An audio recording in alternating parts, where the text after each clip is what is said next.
Well, hello there, lads and ladies, and welcome back to Mass Effect 2.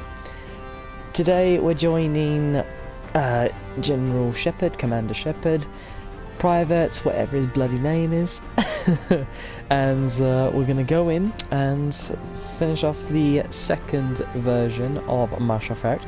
Probably my favourite in the series, in certain aspects, mainly because finally we get to romance Tali.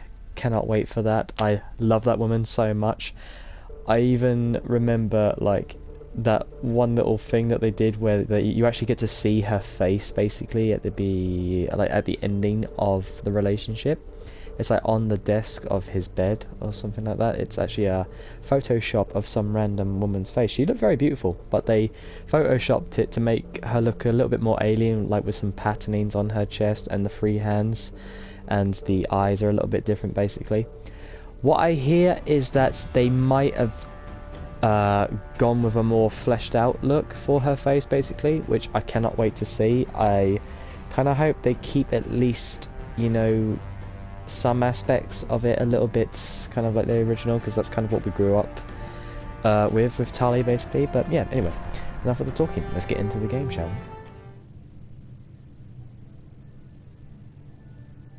Shepard did everything right. More than we could have hoped for. Commander Shepard uncovered the truth. And still, it's not enough. We're at war. No one wants to admit it, but humanity is under attack. But they're sending him to fight Geth. Geth. We both know they're not the real threat. The Reapers are still out there. And it's up to us to stop them. The Council will never trust Cerberus. They'll never accept our help, even after everything humanity has accomplished. But Shepard, they'll follow him. He's a hero, a bloody icon. But he's just one man. If we lose Shepard, humanity might well follow. Then see to it that we don't lose him. 1 month after the devastating Geth attack on the Citadel, the galactic community struggles to rebuild. The Alliance fleet made a tremendous sacrifice to save the Citadel Council and earn humanity's membership in a prestigious group. Now the Council is forced to respond to evidence of the Reapers' enormous machines to eradicate organic civilization every 50,000 years. Okay, I didn't want to read any of that, thank you anyway. Pause the video and go back and read it, because fuck you.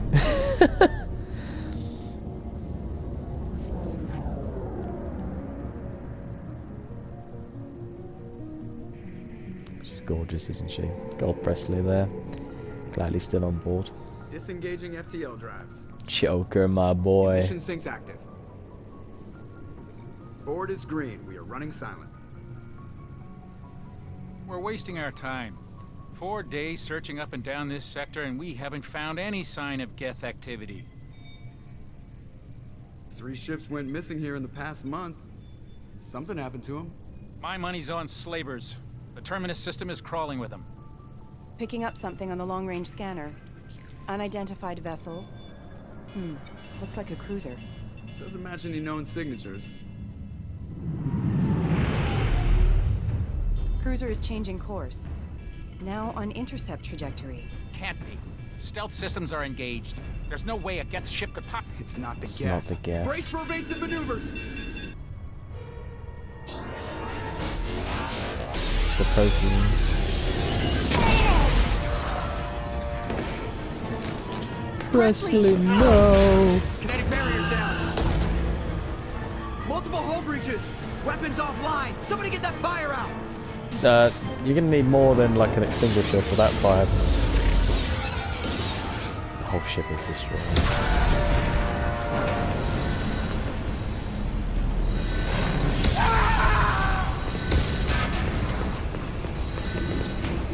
Jade, my man! Looking like you've got pants riding up you.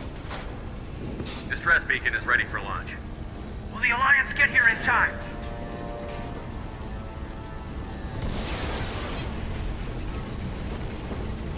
The Alliance won't abandon us. We just need to hold on. Get everyone onto the escape shuttle. Joker's still in the cockpit. He won't abandon ship. I'll go get him. I'm not leaving either. I need you to get the crew onto the evac shuttles. I'll take care of Joker. Shit. Commander! Caden, Go, Caden. Now. Aye, aye. I'll see you topside. You won't see me topside. Everybody in! Go! Go! Go! Just got the chocolates managed to get out. God damn it. Get in. Go. Go.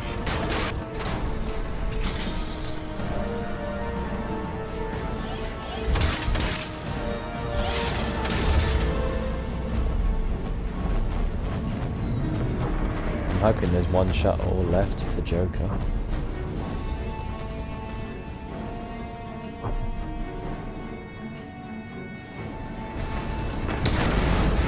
Jesus. Joker! Mayday! Mayday! Mayday! This is SSV Normandy! Joker! Suffered heavy damage from an unknown enemy! Come on, baby, hold together. Hold together. Joker!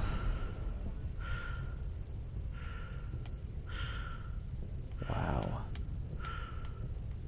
It's beautiful.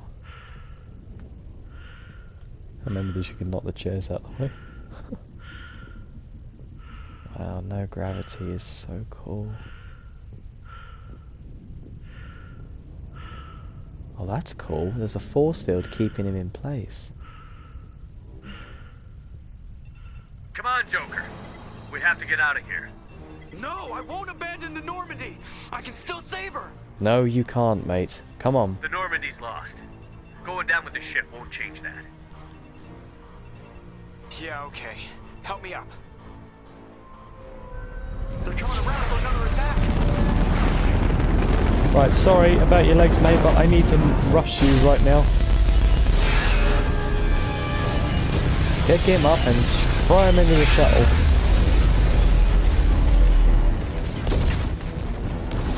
Come on. Sorry, buddy. Come on, come on. In, get in, get in.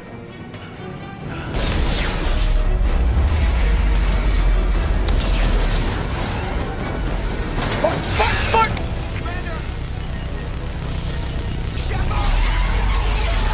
Goodbye, Joker. Nice knowing you, buddy.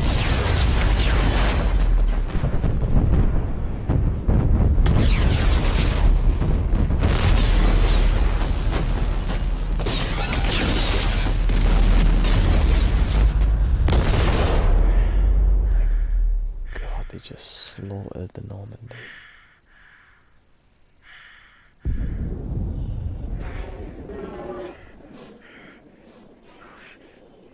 His ventilation is gone in his helmet.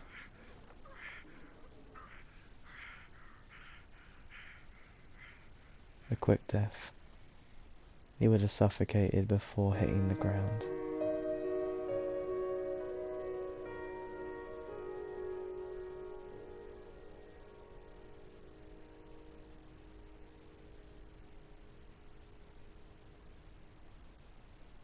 I always love that opening. It's such a beautiful, poignant opening.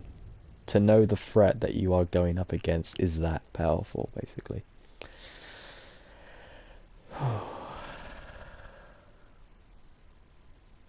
Sure. For our fans watching, for all of our people here on the YouTube channel watching. Just another routine mission. Why do they always say that before a mission? Of course it's routine. You haven't done anything yet. It's everything that happens along the way.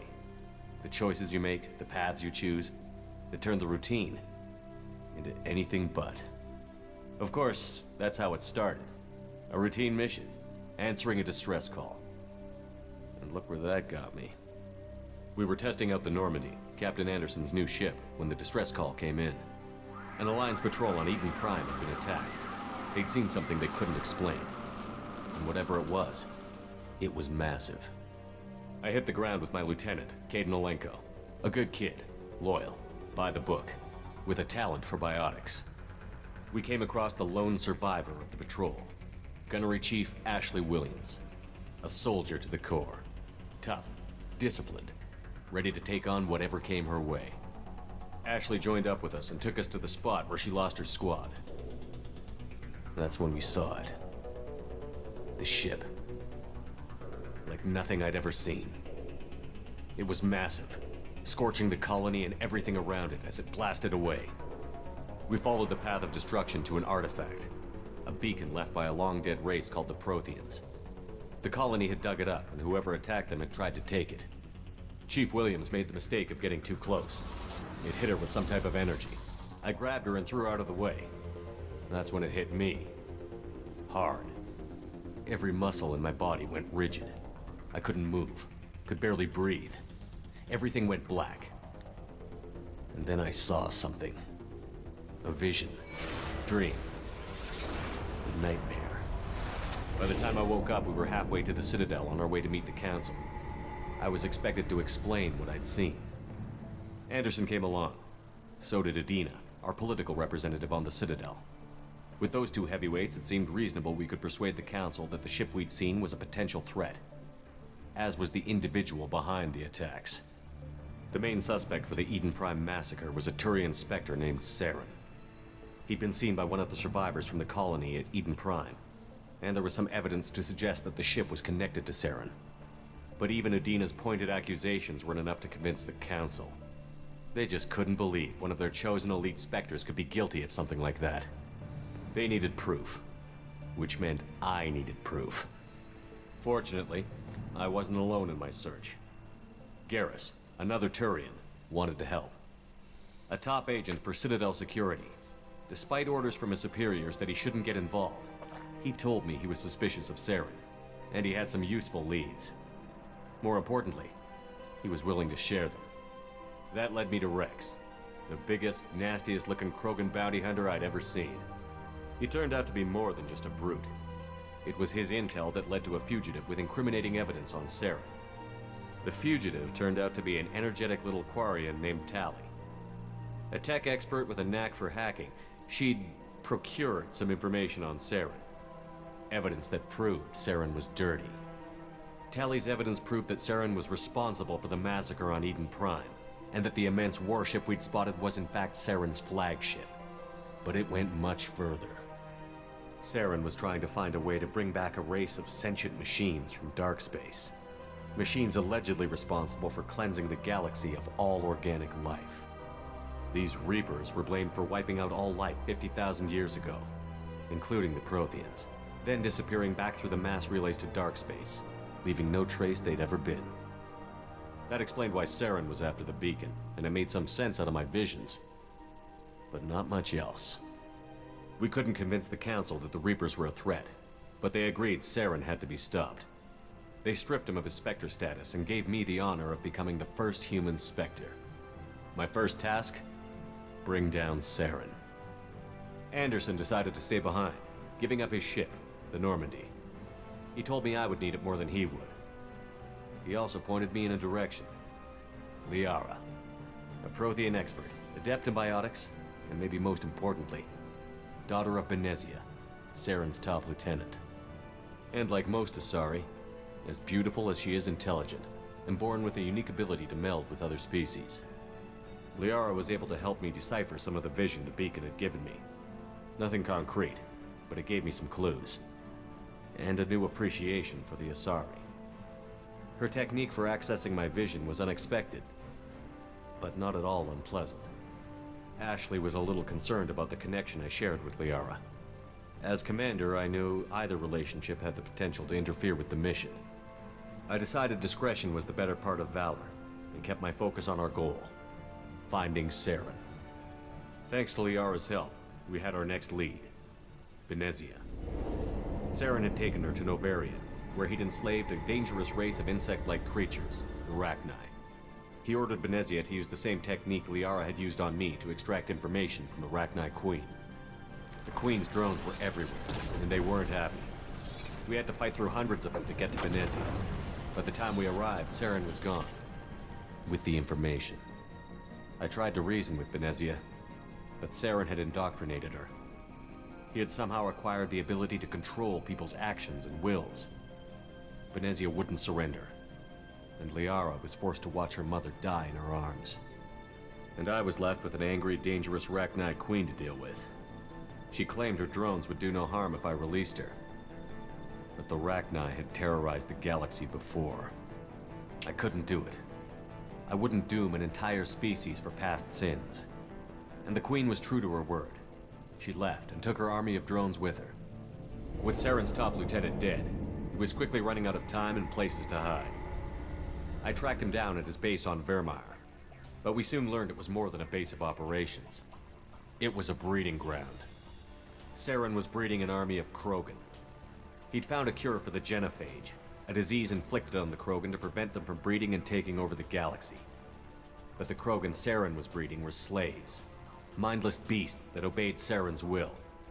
I had to destroy the base, and all its research. Rex disagreed. Violently. Rex wanted the genophage cure for his people. I tried to convince him to help me destroy it, that these Krogan weren't real. But he wouldn't back down. Fortunately, Rex is smarter than he looks. He realized this wasn't the way to help his people, and that Saren was the real threat. When we finally got to the center of the base, I realized just how close Saren was to completing his plan. He was already in communication with the Reapers. Sovereign, Saren's flagship we'd all assumed was just a ship, was a Reaper. It spoke to me, threatened me. I could feel the menace it had for every living thing. It wanted me dead. It wanted us all dead. And I knew it was capable of doing just that. What I couldn't understand was why Saren would help it. But there was no time to think about it. Sovereign knew where we were. We had to destroy the base and get the hell out. I split up my team in 2 squads, sending Ash with one and Caden with the other as a distraction. We had a nuke, and we planned to use it. Before we could detonate the bomb, Saren showed up. We fought. I stalled him to make time for my team. And in talking to him, I realized the truth. It wasn't Saren who was indoctrinating everyone. It was Sovereign. The Reaper. And Saren was in deeper than all of them. He tried to convince me he was still in control. Said he found a way to reduce the Reaper's influence, but he was kidding himself. Or believing the lies Sovereign was telling him. Before I could convince him to stop, he ran, leaving me just seconds to extract my squad mates. I tried, but I wasn't fast enough. I could only save one of them. Ash was a good friend, and a great soldier. But I had to choose, and I chose Caden. That was the last time Saren would slip away from me. I knew then, the next time we met, one of us would die. With my team mostly intact, we chased Saren and his army to Ilos, a long-lost planet that had once belonged to the Protheans. As we prepared for what we knew would be a desperate fight, I spoke to my crew.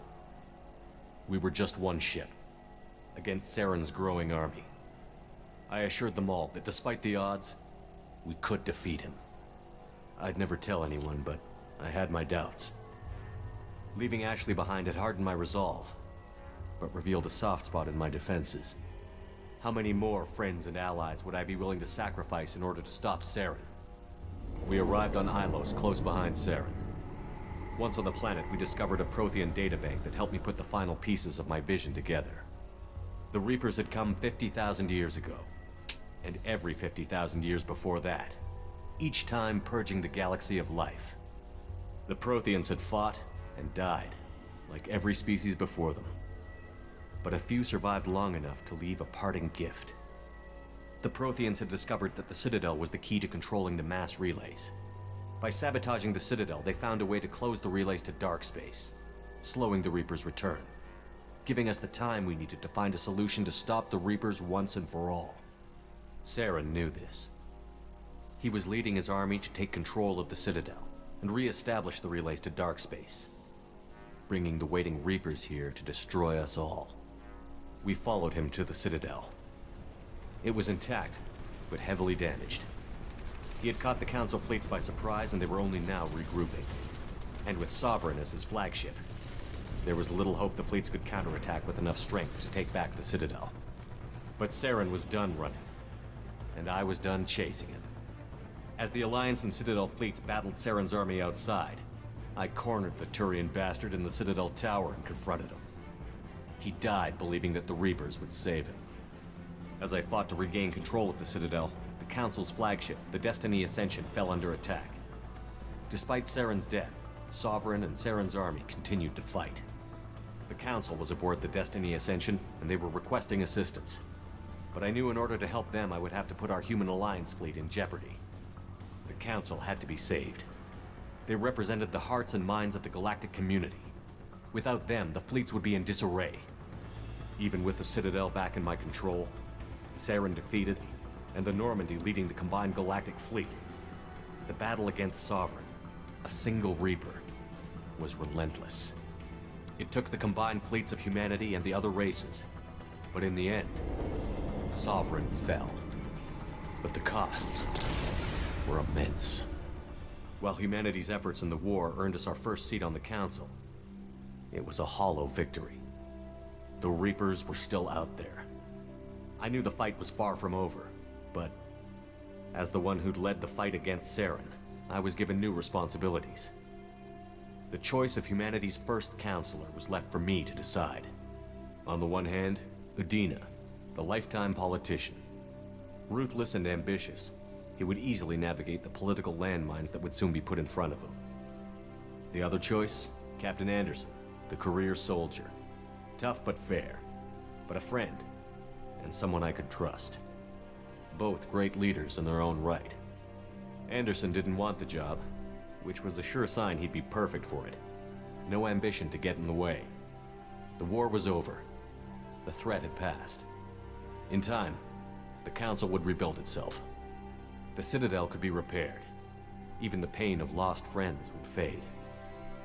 But none of that mattered if the Reapers were still out there. And if they were all as powerful as Sovereign, we had to find a way to stop them. I had to find a way. I gathered my crew, took my ship, and went in search of answers. Officially, the Council would only say I was assigned to cleanup duty, rooting out any remnants of Saren's army. Just another routine mission.